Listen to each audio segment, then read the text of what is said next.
स्कंद पुराण गया तीर्थ की महिमा। इस प्रकार अर्ध मंत्र इस प्रकार कहे। कृपावान सर्वभूतेषु जगनानंद कारक गृहाणाधर्मीद देव संपूर्ण फलदो भव। देव आप संपूर्ण जीवों के कृपा रखने वाले, जगत आनंद देने वाले, इस अर्ध को ग्रहण कीजिए, मुझे व्रत पूर्ण फल प्रदान कीजिए। इसके बाद निम्नलिखित मंत्र पढ़कर प्रार्थना करें। स्वयं शंभुवे नमोस्तुभ्य ब्राह्मणे मित्त तेजसे नमोस्तुते श्री श्रेयानंद ब्रह्मानंद कृपाकर।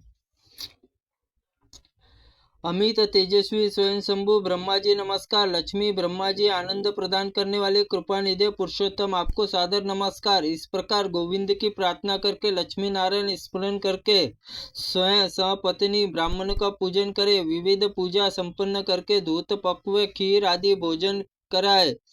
विद्या विनय संपन्न सपत्नी ब्राह्मण को विविध भोजन कराकर यथाशक्ति वस्त्र अलंकार कुमकुम आदि उनका द्वारा सत्कार करे। घी में तैयार हुए गेहूं के आटे की पूरी कचौरी उत्तम आदि मिष्टान भत्ती भाती फल शंकरा दूध तैयार किए भोज्य पदार्थ मूली अदरक अनेक प्रकार के साग गोरस आदि मिष्टे वचन बोल बोलकर परोसना चाहिए।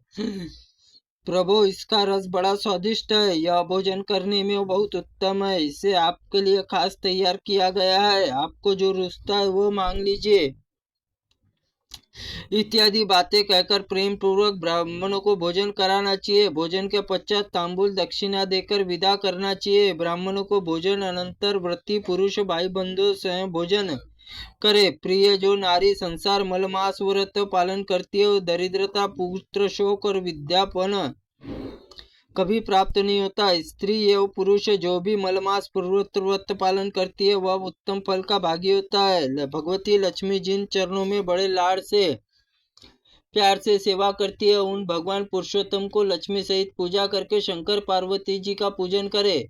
जो ऐसा करता है वो सैकड़ों मनोवांछित फलों को पाकर भगवान विष्णु लोक पूजित होता है। भाद्रपद शुक्ल पक्ष एकादशी तिथि एकाग्र चित्त होकर जो पुरुषोत्तम सरोवर में स्नान करता है वह स्त्री पुत्र धन और आयु आरोग्य संपदा प्राप्त होती है। पुरुषोत्तम सरोवर में ईशान्य कोण में भगु श्रेष्ठ परशुराम जी ने आत्मशुद्धि के लिए तपस्या की थी। वहीं पर सब तीर्थों को श्रेष्ठ फल देने वाली करने वाली सरिताओं में कौशिक नदी भी है। वहां स्नान करके उन्हें मनुष्य जति हत्या दोष मुक्त होता है। वहीं पर भगवान रामेश्वर का दर्शन करके मानव अपने सब पापे धो डालता है।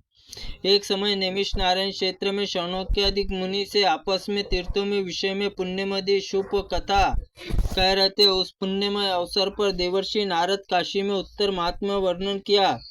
तत्पश्चात स्वयं शंभु भगवान ब्रह्मा ने सब देवता और ऋषियों से समक्ष इस प्रकार कहा। समस्त पातल भूलोक गोमती समान कोई दूसरी नदी नहीं है। श्री कृष्ण के तुल्य कोई देवता नहीं है और द्वारका के समान कोई दूसरी पुरी नहीं है। इस बात को निश्चय रूप से जानकर यत्र तत्र बैठे शौनकादि सभी ऋषियों मुनियों ने गोमती के तट पर प्रातःकाल संध्योपासना करके महेश संध्यापनी करके वहीं पर उन्हें गोमती तट पर संध्योपासना करके इस दीर्घ काल तक व्रत पालन करने वाले अवंतीपुर निवास संदीपनी मुनि को वहीं पर कामना पूर्ण सुकुमार अंग वाले ब्रह्मचारी बलराम और श्री कृष्ण आए। उन्होंने गुरु जी से कहा, ब्रह्मांड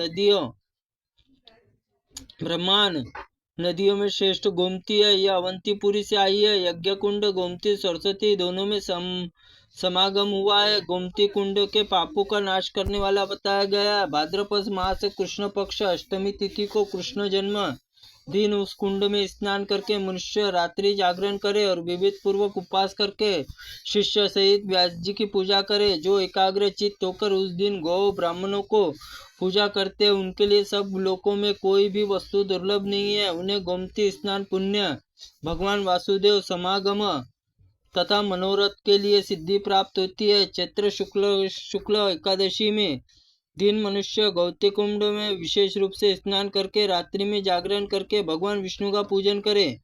तत्पश्चात आलम यात्रा करे और उसे पग पग पर सहस्त्र गोदान फल प्राप्त होता है। त्रुटिपूर्ण वाक्य के लिए भगवंत आप हमें क्षमा करें। ओम नमः शिवाय नमः। ओम स्कंद पुराणाय नमः।